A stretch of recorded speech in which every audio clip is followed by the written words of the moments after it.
Hey folks, thanks for joining me in today's expo. My name's Kitty, and I'm honored that Lisa has asked me to share how I use anthropology at work. My name's Kitty Sopow. I graduated a couple years ago. Since COVID, everything's kind of like a whirl. 2019, it took me a little bit to find a full-time job, and don't let that shock you. If and when you're looking for your dream job, you will get one. Just be patient. And so I work for the National Weather Service in the Alaska region. I'm actually the first social scientist that they've hired in Alaska. They're starting to branch out and build up their social sciences division within the Weather Service because, as you guys know, especially after what happened in Texas, people are really affected by the forecast and how the weather systems really influence the infrastructure and how that compromises their lifestyle. So they hired me, and I've been working in Alaska since about November.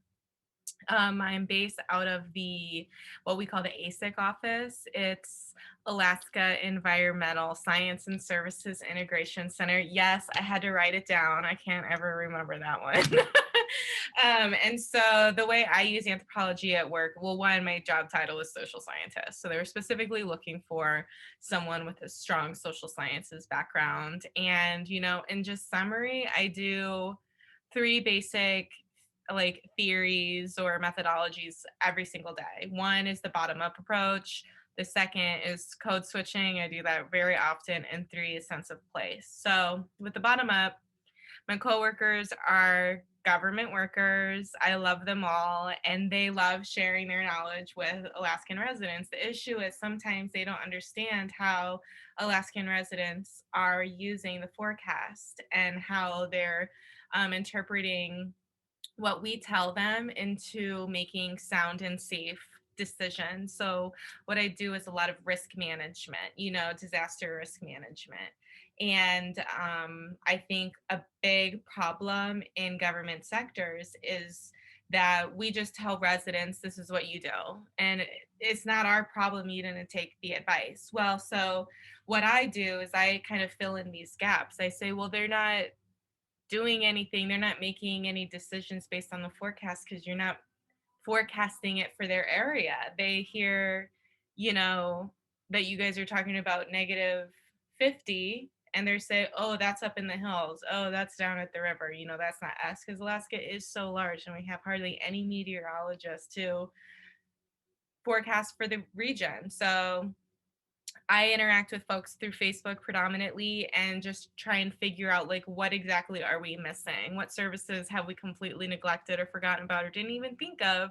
Or how can we network with other organizations in local areas to figure out like what are the local like context, the traditional context. And when I say traditional, I don't inherently mean indigenous, but I do mean like what are the early warning systems that are tied to that piece of land that perhaps people have been living on or like since time immemorial, or perhaps they've been living on there for the last 3 generations. But those folks, they know the land better than any forecaster can. And so we use a lot of back and forth in our forecasts through the social medias, and we're starting to really understand like the role of social media in forecasting.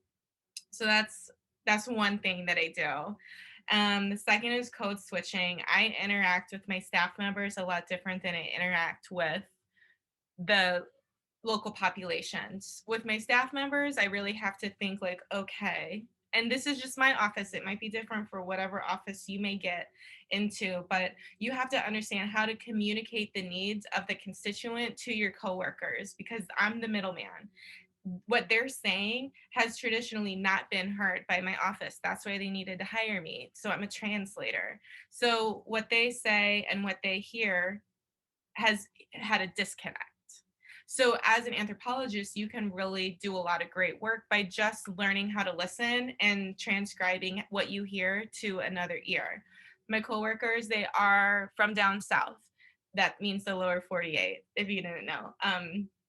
They're all transplants.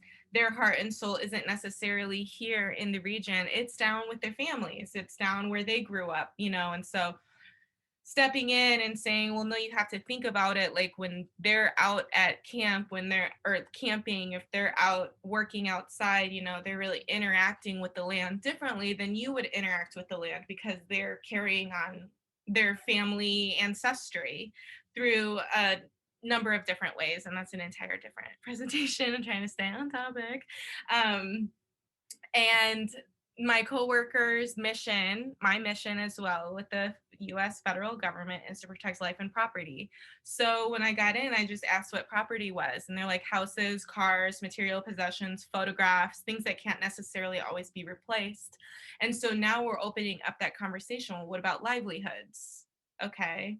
What about lifestyles? What about trauma responses that are formed during a disaster response, and so being able to come up with more abstract sense of property has been a really cool way that I can introduce anthropology to my coworkers.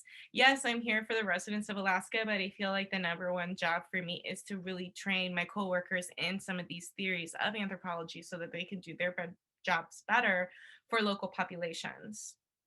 And with sense of place, that's how I was trained. My professors, I picked UNT because a professor who's no longer there, but he studies sense of place, and he really helped me understand how people and their heart and their mind and their soul and their culture, okay, is based around where they live, like where they're from, and how that environment really shapes their responses to everyday things in their life. And so I keep that in mind. And so here, there's a photo of me here. I'm in Naknek doing a project, which is Bristol Bay, which is kind of like right where the Aleutian chain hits the mainland of Alaska. Okay. And so I'm there. And honestly, I'm just there hanging out. I didn't have to write a report about it. I didn't have to call my boss and say, hey, this is what I learned. I'm there just to interact with people. I'm there just to learn what are they doing on what I consider crappy weather days. This weather was gross, okay? You can't tell by how happy I am because I love fishing and I love Naknek. Um, it was so nasty out this day. It was blowing. It was so cold. Okay. I didn't put my snowsuit on because I gained 30 pounds during this COVID. Okay. And none of my clothes fit. And so I was just there out in the elements. And so for me to really understand how this weather impacted my body, the burn on my face, I lost my gloves during this trip, just how cold my fingers get, my hands get, and just understanding I'm standing on a piece of ice, okay, on the river that in the past used to freeze all the way across, and now it doesn't anymore. And actually, while we were there, this piece of ice broke off from the mainland, but we went anyway. Why? Because the locals said it was safe. I was with them. They didn't just say, hey, yeah, go do that thing, tell us how it went. They took me. I have family there now. And being able to understand how they experience this ice block. This family's been fishing this one spot for 50 years, 52 years. Okay.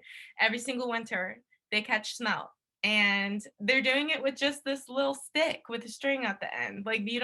They know that's what works. They don't have to go get some new gadget every year, just to catch some fish. They know that because their technologies for their family have evolved with their environment. And so what's interesting though is how understanding how perhaps if this environment is changing in a way that they're not familiar with, that's when we as scientists become very aware that something serious is going on.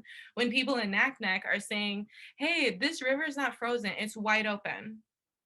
And it's not ever wide open 3 years in a row. Maybe 1 year it won't freeze, but not every year.